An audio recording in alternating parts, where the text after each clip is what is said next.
Assalomu alaykum hurmatli hamkasblar. Bugun haftaning seshanba kuni 11 noyabr. Bugun filologiya fanlari, ona tili adabiyoti va o'zbek tili fanlarining kasbiy rivojlanish soati tadbirlari bo'lib o'tadi. Ushbu munosabat bilan Jizzax shahar 14-maktabga ushbu jarayonlarni o'rgangani keldik. Maktab ichki hovlisi.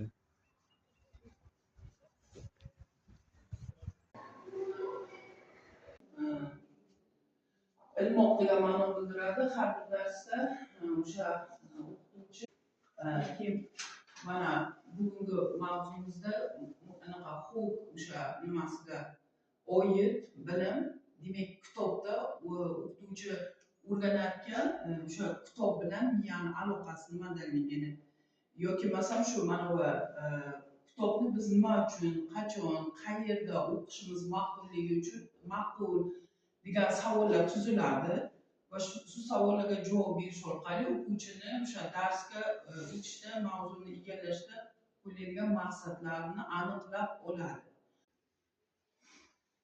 O'quvchilarni o'zlari parcha aytishadi, o'zlari chiqib va o'sha qaysi asardalik buni ko'proq takrorlashda, mustahkamlashda qo'ysa bo'ladi. O'quvchilar o'zi parcha beradida, o'quvchilardan so'raydi, bu qaysi asardan olingan.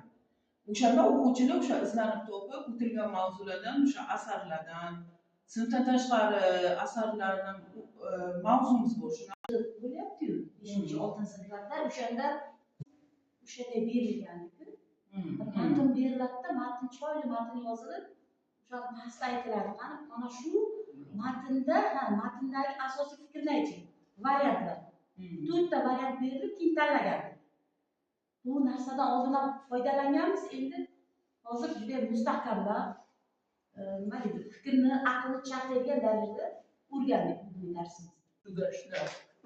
Daftar, masalan, gazeta, jurnal, o'z ustida ishlash. Hamma. Nega qiziqaman? Har qanday holatda 4-chi ikkita gazeta o'qiyman. Unda men o'sha kasbiy aniq rivojlanish. Har xil chiquvdi, ana darajasini o'sha ana foizini qo'yishganda unaqa to'liq aylanani hech kimga chiqmadi. Qilalasizmi demoqchi. Hammasiga birday vaqt ajratish imkoni bormi? Biz yo'q, menda yo'q deb chiqqan, chunki karyera, bizneslar yo'q. Shaxsiy rivojlanish bor, sog'liq va sport bo'lishi mumkin.